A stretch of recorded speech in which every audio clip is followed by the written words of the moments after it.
Welcome back to Smoky Ribs. I'm Russ Jones. Today is the final episode, episode 6 of my beginners series. Today we're discussing the offset smoker. I'm going to show you how I do fire management on my smoker and how I adjust tuning plates to get the right temperatures across the chamber that I like. We're going to be doing a cook today as well. We're going to get started with it right after this.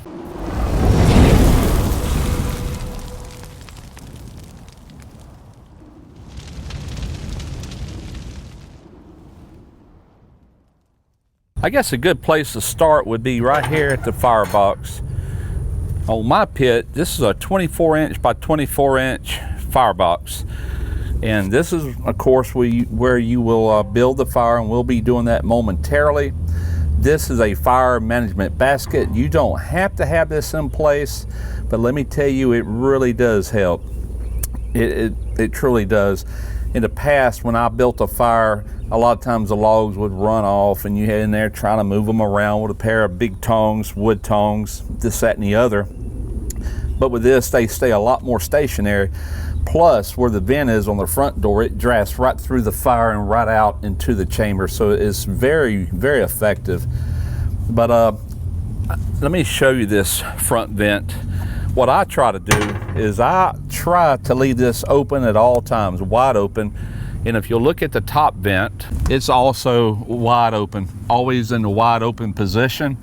And the way that I achieve the temperatures that I'm going for is simply the size of the fire.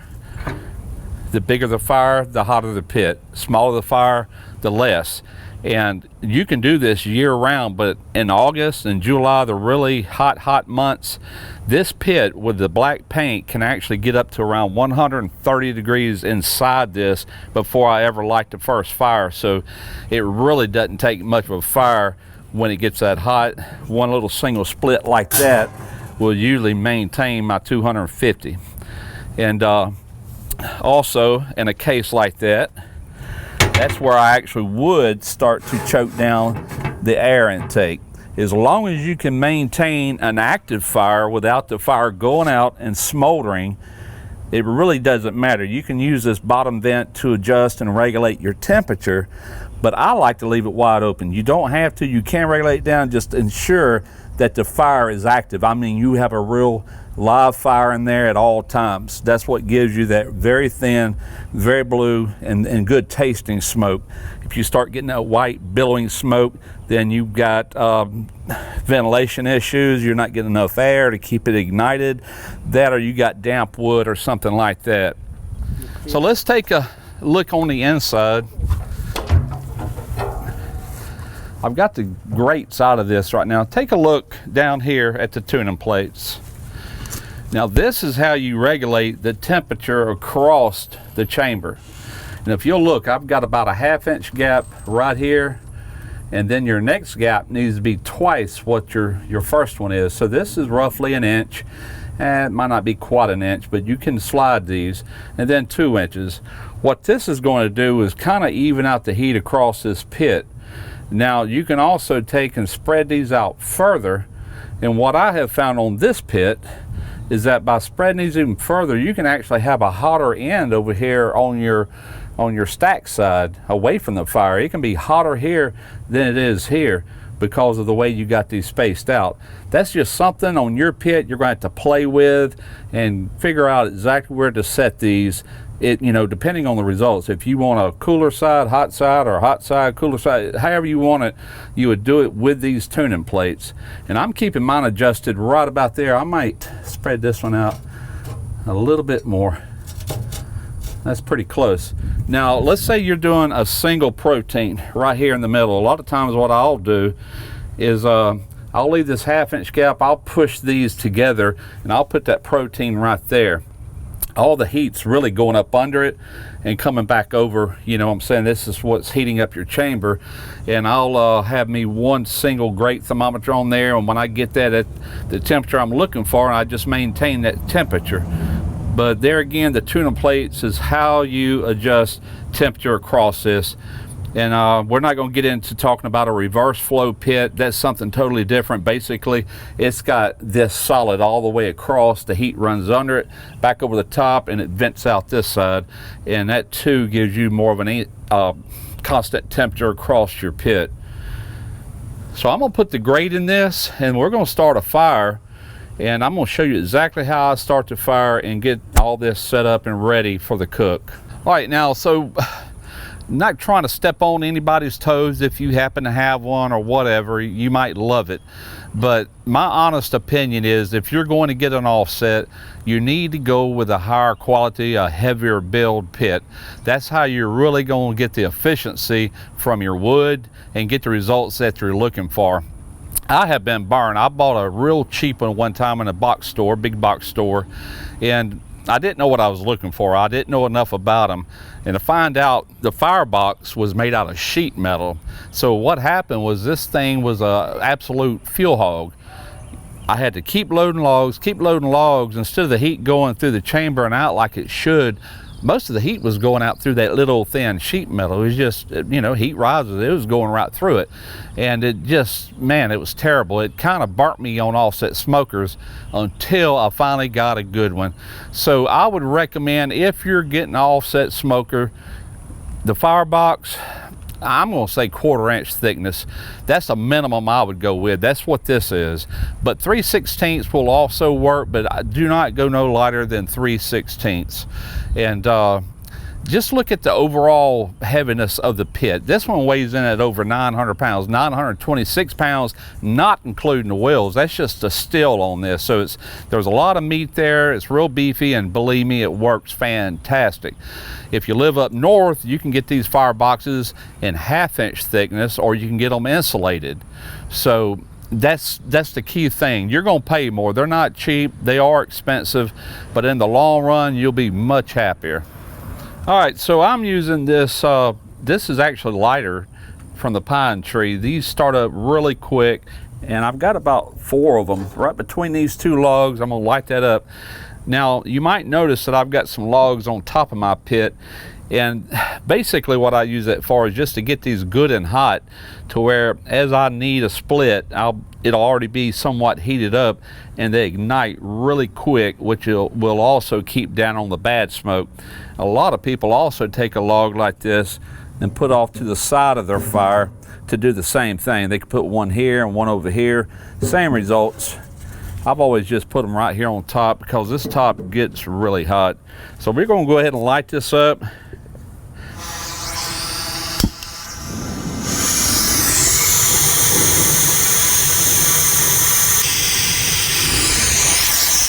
All right, we got those lit. So what I'm gonna do is just leave the door open and let this get caught real good. And once I see that this wood is catching and burning good, then I'm gonna close it down, leave the vent open. I'll shut the main door on the chamber, and we're gonna let this thing heat up.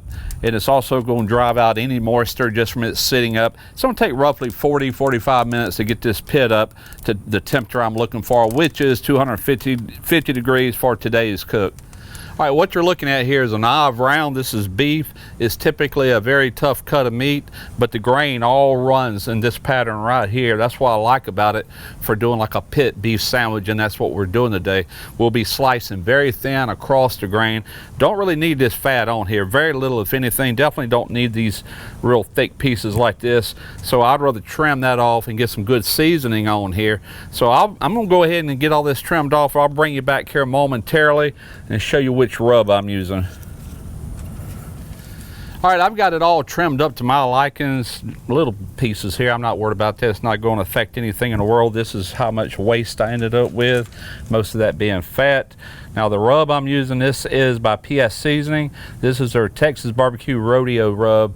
It's their brisket rub. I've also had this on pork. It's very good. This stuff would be killer on chicken. Excellent rub, and the color it gives it is just amazing. So we're going to take and just apply this liberally. We're not putting any binder on this. I'm just going to let this hang out on the table and let that start sweating in. Our pit is almost ready to go, but not quite. Make sure you get it all over, all sides. All right, that's it. We're just gonna let that rub sit there and sweat in good to where it creates its own binder. And I'll meet you over here at the smoker momentarily. And once I get it dialed in, 250 degrees there, you know, give or take a little bit, 225, 250, we'll put it on, put a probe in it, close the lid, and let it go. Riding on 250 degrees, dead on the money. We're gonna load this meat up. Let's open the pit. All right, most of this seasoning is sweat in good, as you can see. I'm gonna take my ThermalWorks dot, just a single probe, and we're gonna probe this dead in the middle, the deepest part, about right here. Now I hit around 118, 120 degrees, right in that area. We're gonna pull it off, let it rest, and we're gonna build a huge fire in this thing. We're gonna do some searing action. All right, my internal temperature on the meat is at 81 degrees, and the pit temperature is just a smidgen over 250, holding really well. This pit always has. If you'll notice my original little splits, and these are not even quarter splits. I took quarter splits and split them again, so I didn't even have a whole log in there to begin with, but I did just add a split maybe 10 minutes ago. That one split with those a little bit of coal in the bottom is maintaining this temperature like a champ. Love this pit. All right, I have reached 118 degrees internal temperature. I'm still riding at 250, right on the money. Let me open this pit up. All right, we have got a nice color on this. Let's pull our probe out. So lay that right there. Let me turn this thing around. And I just want to grab it to where I can take it over here and lay it on this foil.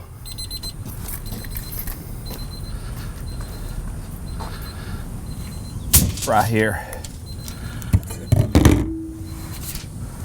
Just gonna take and just let this rest for a moment, or for however long it takes me to build a nice big fire inside this firebox. Let's go back to the pit.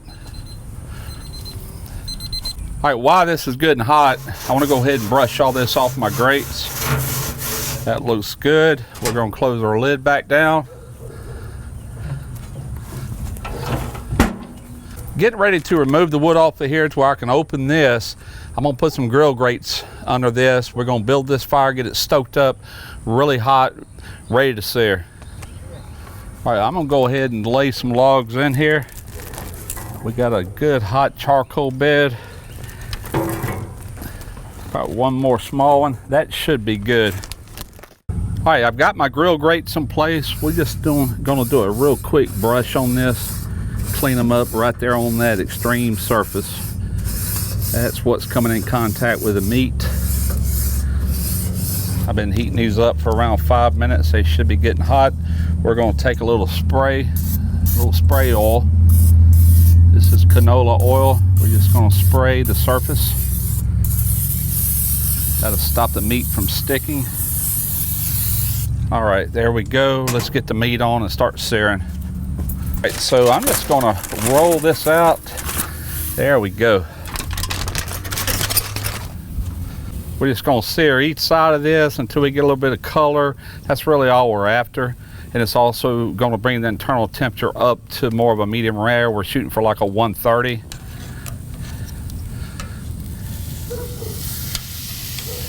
All right, so I'm gonna finish searing this, and you'll see me over here in a few minutes.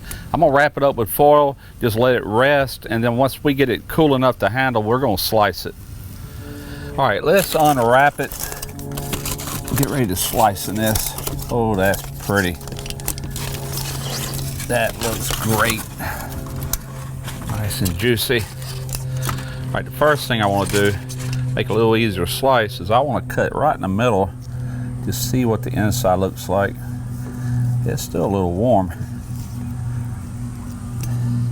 Oh yeah, we got a little pinkish in there. I think we're kind of more on the medium end, but look at that, it's super juicy. All right, so while we're slicing, it's going to be, man, that is super juicy. Look at all that running off of there. We are actually cutting against the grain as we should be. Let's do a trial run just to see if we got it thin enough.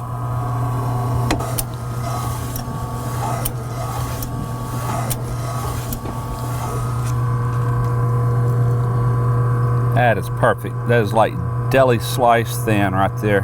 That is ideal.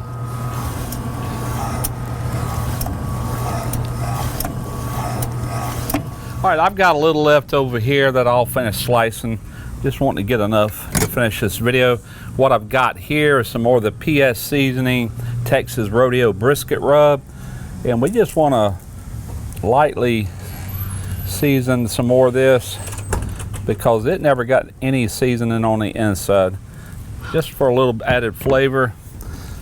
Mix that in.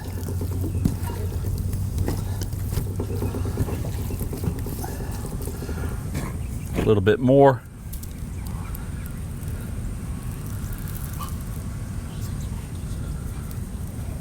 That should do it. Just toss all that in good. Get a little flavor on that meat. All right, let's build a sandwich. All right, let's put this bad boy together. I've got just regular hamburger buns. And we're gonna take and just pile this up. However much you want. Maybe a little bit more. Okay, now you got a couple of options here. You can go on with like a horseradish sauce, and also what we have here, this is more of an au jus made with beef stock, a little gelatin, some onions, some garlic. So I'm just going to put a little bit right on top of this meat, a little bit of that onion.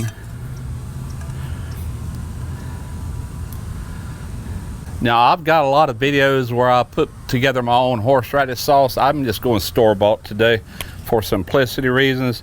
Just like always, this video is more about this smoker and how to set it up and run it. So I didn't go all out on it, but I am wanting to put a little horseradish on this as well. Looking good. All right. It's time for a taste. All right, let's see how we done. Sure looks good. Oh man, look at that beauty. All right, here we go. Let's turn it around like this.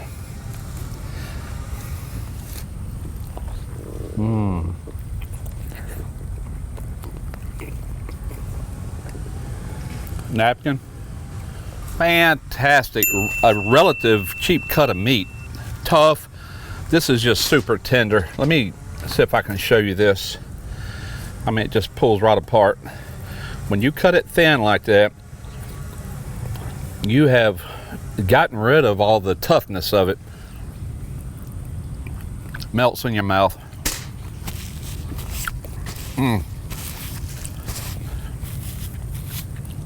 I haven't had nothing like that in a long time. This is really good.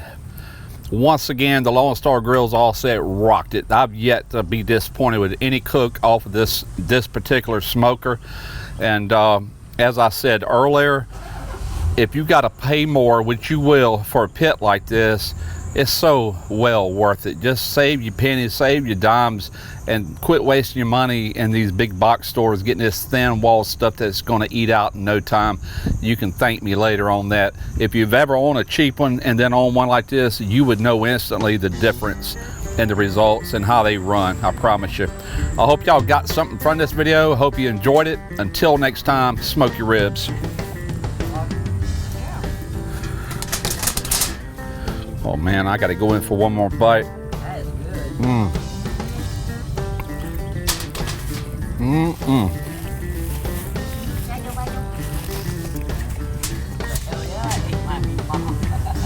What's weird is, regardless how much you pile on there, it's still super tender. Yeah.